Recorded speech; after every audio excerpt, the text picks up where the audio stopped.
Channel at your class room. എൻ്റെ ചാനലിലേക്ക് ഡയറക്റ്റായിട്ട് എത്തിച്ചേരാൻ അവിടെ താഴെ എഴുതിയിരിക്കുന്ന പോലെ at special character your class room -5-2310A ഇത് ടൈപ്പ് ചെയ്താൽ ഡയറക്റ്റായിട്ട് എൻ്റെ ചാനലിൽ വരും. അപ്പോൾ നിങ്ങൾക്ക് എൻ്റെ ചാനലിലെ വീഡിയോസ് എല്ലാം നേരിട്ട് കാണാൻ സാധിക്കും. അപ്പോൾ നമുക്ക് വീഡിയോയിലേക്ക് പോകാം. അപ്പം പേപ്പർ ബോട്ട്സ് യൂണിറ്റ് 2 പേപ്പർ ബോട്ട്സിൻ്റെ വീഡിയോസാണ് ഞാൻ ഇവിടെ ചെയ്യുന്നത്. ആക്ടിവിറ്റീസാണ് ഞാൻ ഇവിടെ ഈ വീഡിയോയിൽ ചെയ്യാൻ പോകുന്നത്. ആക്ടിവിറ്റി 9 ആണ് ഇവിടെ എത്തിയിരിക്കുന്നത്. ഇത് വീഡിയോ 9 9ാമത്തെ വീഡിയോ ആണ്. ഇതിന് മുന്നേ ചെയ്ത ലെസൺസും ആക്ടിവിറ്റീസും ഒക്കെ നിങ്ങൾ കണ്ടു കാണുമെന്ന് ഞാൻ പ്രതീക്ഷിക്കുന്നു. ഓക്കെ, അപ്പോൾ നമുക്ക് ലെസണിലേക്ക് പോകാം. ആക്ടിവിറ്റി 9 എന്താണെന്ന് വായിച്ചു നോക്കാം. Read the following sentences. Anna bent a little and launched a paper boat. A fat boy pounced on one of her boats. അപ്പോൾ ഇവിടെ 2 ലൈനും കൂടെ തന്നിട്ടുണ്ട്. The story Paper Boats is a fairy tale. The fairies of sleep are sailing in the boats. അപ്പോൾ ഇവിടെ boat എന്നും boats എന്നും fairy എന്നും ഫെയറീസ് എന്നും അവിടെ 4 വാക്ക് ബോൾഡായിട്ട് കൊടുത്തിട്ടുണ്ട്. അപ്പോൾ ഇവിടെ എന്താണ് ഇവർ സൂചിപ്പിക്കുന്നത് വെച്ചാൽ അതിൻ്റെ പ്ലൂറൽ, ഒരു വാക്കിൻ്റെ പ്ലൂറൽസ്. ബോട്ട് എന്ന് പറയുമ്പോൾ 1, ബോട്ട്സ് എന്ന് പറയുമ്പോൾ 1-ൽ കൂടുതൽ, ഫെയറി എന്ന് പറയുമ്പോൾ 1, ഫെയറീസ് എന്ന് പറയുമ്പോൾ 1-ൽ കൂടുതൽ. അപ്പോൾ ഇവിടെ എന്താണ് ഈ ആക്ടിവിറ്റി ചെയ്യാൻ ഉദ്ദേശിക്കുന്നത് വെച്ചാൽ നമ്മൾ പ്ലൂറലാക്കുകയാണ്, ഒരു വാക്കിനെ അതിൻ്റെ പ്ലൂറലിലേക്ക് മാറ്റുകയാണ്. ആ മാറ്റുന്ന സമയത്ത് എങ്ങനെ മാറ്റാൻ പറ്റും എന്നുള്ളതാണ് നമ്മളിവിടെ പഠിക്കാൻ പോകുന്നത്.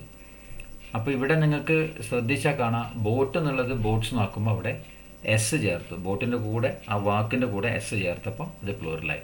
അതേസമയത്ത് ഫെയറി എന്നുള്ളത് ഫെയറീസ് നോക്കിയപ്പം വൈ മാറ്റിയിട്ട് IES എന്നുള്ള വാക്ക് ചേർത്തിട്ടാണ് അതിനെ പ്ലൂറൽ വേർഡായി മാറുന്നത്. അപ്പം ഈ 2 വിധത്തിലുള്ള പ്ലൂറലിലേക്ക് മാറ്റുന്ന കാര്യമാണ് നമ്മളിവിടെ മനസ്സിലാക്കാൻ പോകുന്നത്. അപ്പോൾ ഇവിടെ എന്തോ പറയുന്നുണ്ടല്ലോ, look at the underlined words.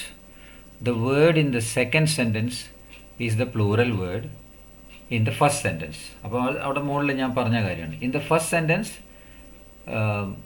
S is added to form the plural. അപ്പോൾ ആദ്യം S ആഡ് ചെയ്തു. But in the second set Y is replaced with IES to form the plural. അപ്പം അവിടെ നേരത്തെ ഞാൻ പറഞ്ഞ പോലെ Y മാറ്റി IES ആക്കി. അപ്പോൾ അത് ആ വേർഡ് പ്ലൂറലായി. അപ്പം നമുക്ക് ഇതിൻ്റെ ആക്ടിവിറ്റി നമുക്ക് ചെയ്യാം. ആക്ടിവിറ്റിയിൽ നമുക്ക് എന്താ കാണുന്ന വെച്ചാൽ unit 2 paper boat activity. Okay, read the following sentence. അതവിടെ ഇപ്പം ടെക്സ്റ്റിൽ കൊടുത്ത് തന്നെ ഞാനിവിടെ ടൈപ്പ് ചെയ്തിട്ടുണ്ട് നിങ്ങൾക്ക് മനസ്സിലാക്കാനായിട്ട്. അപ്പം നമ്മൾ ആ വേർഡ്സിലേക്ക് വേഗം കടക്കാം. ഇപ്പോൾ ഇവിടെ കുറേ വേർഡ്സ് കൊടുത്തിട്ടുണ്ട്. Tree, parent, child, boy, sky, flower, eye, story, butterfly. അപ്പോൾ ഇതിൻ്റെ ഒക്കെ പ്ലൂറൽ എങ്ങനെ വരും നോക്കാം. ട്രീൻ്റെത് ട്രീസ്, പാരൻ്റെത് പാരൻറ്റ്സ്, ചൈൽഡ് എന്നത് children, boy boys, sky skies, flower flowers, eye eyes, story stories, butterfly butterflies. അപ്പോൾ ഇവിടെ എങ്ങനെയാണ് അത് പ്ലൂറലാക്കിയത്, ഏത് ലെറ്ററാണ് ആഡ് ചെയ്തത് നമ്മളവിടെ എഴുതണം. അപ്പോൾ ട്രീൻ്റെത് trees, S, parents S, children എന്നുള്ളത് REN, അതായത് വേറെ തന്നെ ഒരു വാക്കാണ്, ഇങ്ങനെ എസ്സും IS ആഡ് ചെയ്തല്ല. Child, children. പക്ഷെ അതെന്താണ് ഈ ഗ്രൂപ്പിൽ കൊടുത്തതെന്ന് നമുക്കറിയില്ല, ടെക്സ്റ്റിൽ തെറ്റി കൊടുത്താണോ എന്ന് അറിയില്ല. എനിവേ നമുക്കത് മനസ്സിലാക്കാം. അത് ചൈൽഡിൻ്റെ കൂടെ REN ചേർത്തപ്പോൾ ചിൽഡ്രനായി. പിന്നെ S, boys, skies, flowers, eyes, stories, butterflies. അപ്പോൾ ഈ വിധത്തിലാണ് ഇതിൻ്റെ പ്ലൂറലിലേക്ക് മാറ്റിയതായിട്ട് നമുക്കിവിടെ കാണാൻ സാധിക്കുന്നത്. ഓക്കെ, അപ്പോൾ നമുക്കിവിടെ ഈ 9th എക്സസൈസ് 9th ആക്ടിവിറ്റി ഇവിടെ കഴിഞ്ഞിരിക്കുകയാണ്. അടുത്ത നമ്മൾ പ്രോജക്റ്റ് വർക്കിലേക്കാണ് കിടക്കുന്നത്. പ്രോജക്റ്റ് വർക്കിൽ എന്താ പറയുന്നത്, look at the pictures given below and read the sentence given along with them. അപ്പോൾ ഇവിടെ ഒരു പിക്ചർ ആദ്യം കൊടുത്തിരിക്കുന്നത്, a boy is watching the TV. അടുത്ത പിക്ചർ എന്താ കൊടുത്തിരിക്കുന്നത്, a boy is peeping through the window. അടുത്തത് a girl is staring at the boy. അടുത്തത് a girl is gazing at the Taj Mahal. അപ്പോൾ ഇവിടെ അവിടെ എന്താണ് പറയുന്നത് നോക്കുക, എന്തിനാണ് ഇവർ ഈ കൊടുത്തിരിക്കുന്നത്.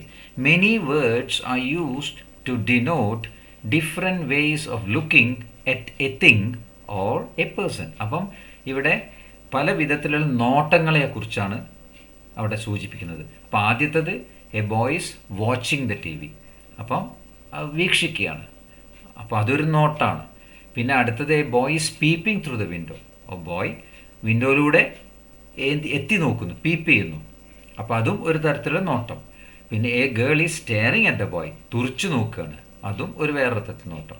പിന്നെ ഇവിടെ എന്താണ്, A girl is gazing at the Taj Mahal. Gazing എന്ന് പറഞ്ഞാൽ ആകപ്പാടെ ഇങ്ങനെ നോക്കുകയാണ് താജ്മഹലിനെ മുഴുവനും, അതാണ് ഗേസിങ് എന്ന് പറയുന്നത്. അപ്പോൾ ഇങ്ങനെ ഡിഫറെൻറ്റ് നോട്ടത്തിന് ഡിഫറെൻറ്റ് പേരുകളായിട്ടാണ് ഇവിടെ നമുക്ക് കാണാൻ സാധിക്കുന്നത്. ഓക്കെ, അപ്പോൾ അവിടെ നമ്മൾ ചെയ്തിരിക്കുന്നത് എന്താ, വാച്ചിങ്, പീപ്പിംഗ്, സ്റ്റെയറിങ്, ഗേസിങ്, ഈ 4 വാക്കുകളാണ് ഡിഫറെൻറ്റ് വേസ് ഓഫ് ലുക്കിംഗ് എന്ന് പറഞ്ഞിട്ട് അവർ കൊടുത്തിട്ടുള്ളത്. ഓക്കെ, അപ്പോൾ ഇവിടെ ഇത് നിങ്ങൾക്ക് ടെക്സ്റ്റിൽ ഉള്ളത് തന്നെയാണ്, ഞാനിവിടെ ജസ്റ്റ് പേജിൽ ടൈപ്പ് ചെയ്ത് മനസ്സിലാക്കാൻ വേണ്ടിയിട്ട് ഇങ്ങനെ ടൈപ്പ് ചെയ്തേ ഉള്ളൂ. ഓക്കെ, എനിവേ അത് കഴിഞ്ഞു.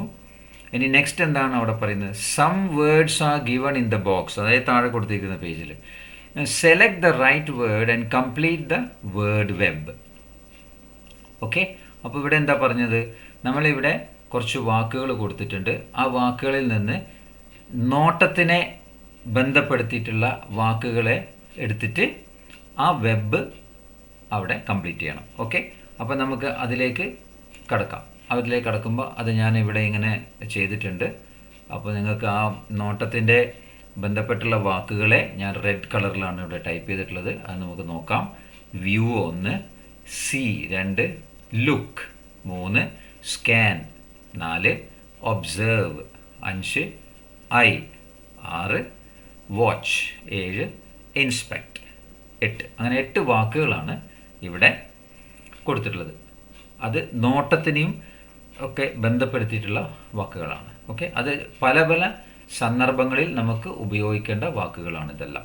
ഓക്കെ, ഇനി എന്താണ് അവിടെ പറയുന്നത്, frame sentences using the words given in the box. അവിടെ താഴത്ത് നിങ്ങൾക്ക് ടെക്സ്റ്റിൽ കാണാം, ഒരു ബോക്സിൽ കുറച്ച് വാക്ക് കൊടുത്തിട്ടുണ്ട്. ആ വാക്ക് ഞാൻ ഇവിടെ എഴുതിയിട്ടുണ്ട്. ഒന്ന് ലുക്കാണ്, പിന്നെ സീ, പിന്നെ സ്റ്റെയർ, പിന്നെ വാച്ച്, പിന്നെ ഗെയ്സ്, പിന്നെ പീപ്പ്. ഓക്കെ, അപ്പോൾ ഇതെല്ലാം വെച്ചിട്ട് ചെറിയ ചെറിയ സെൻറ്റൻസസ് ഞാനിവിടെ കുറച്ച് സെൻറ്റൻസ് ചെയ്തിട്ടുണ്ട്. പക്ഷെ അത് നിങ്ങൾ ശ്രദ്ധിക്കേണ്ട, നിങ്ങൾ ഇത് മനസ്സിലാക്കിയിട്ട് അതിൻ്റെ അർത്ഥം, ഇപ്പം ഞാൻ ചെയ്ത സെൻറ്റൻസ് വായിച്ചാൽ നിങ്ങൾക്ക് അതിൻ്റെ അർത്ഥം മനസ്സിലാവും. അത് വെച്ച് നിങ്ങൾ ഡിഫറെൻറ്റ് സെൻറ്റൻസ് ഉണ്ടാക്കണം. ഓക്കെ, അങ്ങനെ ചെയ്യണം. അപ്പോൾ അവിടെ ഫസ്റ്റ് ലുക്കാണ്. അപ്പോൾ അതിൽ വെച്ച് എന്താ ചെയ്തത്, she turned to look at me. അപ്പോൾ ഇവിടെ എന്താ അതിൻ്റെ അർത്ഥം, എന്നെ നോക്കുവാൻ അവൾ തിരിഞ്ഞു. I want to see the movie again. എനിക്ക് ആ മൂവി വീണ്ടും കാണണം. His mother told him not to stare. അപ്പോൾ അവൻ്റെ അമ്മ അവനോട് എന്ത് പറഞ്ഞു, ഇങ്ങനെ തുറിച്ച് നോക്കരുത്. ഓക്കെ, അങ്ങനെ അവൻ്റെ അമ്മ അവനോട് പറഞ്ഞു. Mom watch me do the craft project. അപ്പോൾ ആ ഒരു കുട്ടി അമ്മേനോട് പറയാം, അമ്മേ ഞാൻ ഈ ക്രാഫ്റ്റിൻ്റെ പ്രോജക്റ്റ് ചെയ്യുന്നത് ഒന്ന് നോക്കൂ. He fixed his guys out of the window. ഇവിടെ എന്താ പറയുന്നത്, he fixed his guys out of the window. അതായത് ഒരു കുട്ടി വിൻഡോൻ്റെ പുറത്തേക്ക് ഇങ്ങനെ നോക്കിയിട്ട് ആ ഭാഗമൊക്കെ ഇങ്ങനെ നോക്കിക്കാണുകയാണ്, ഗെയ്സ്. അപ്പോൾ ആ പ്രകൃതി ചിലപ്പോൾ നല്ല ഭംഗിയുള്ള സ്ഥലമായിരിക്കാം, അപ്പോൾ അതൊക്കെ ഇങ്ങനെ വീക്ഷിക്കുകയാണ്. അതാണ് he fixed his guys out of the window. Okay, അപ്പോൾ ഇവിടെ ഈ പ്രോജക്റ്റിൻ്റെ ഭാഗം ഇവിടെ കഴിയുന്നു. ഇനി അടുത്ത 2 പ്രോജക്റ്റും കൂടിയുണ്ട്. അത് ഞാൻ നെക്സ്റ്റ് ഒരു വീഡിയോ, ഒരു last 10th video, 9th video കഴിഞ്ഞ് 10th വീഡിയോയിലേക്ക് മാറ്റി വെച്ചിരിക്കുകയാണ് 2 പ്രോജക്റ്റ്. അപ്പോൾ ഇത് നിങ്ങൾക്ക് എല്ലാം മനസ്സിലായെന്ന് ഞാൻ വിചാരിക്കുന്നു. ഇത് നിങ്ങൾക്ക് വീഡിയോ ഇഷ്ടപ്പെട്ടാൽ നിങ്ങളിത് സബ്സ്ക്രൈബ് ചെയ്യണം, നിങ്ങൾ ലൈക്ക് ചെയ്യണം, നിങ്ങൾ ഷെയർ ചെയ്യണം, നിങ്ങൾ ഫ്രണ്ട്സിന് കൊടുക്കണം, പഠിച്ച് മനസ്സിലാക്കുക. Okay, all the best.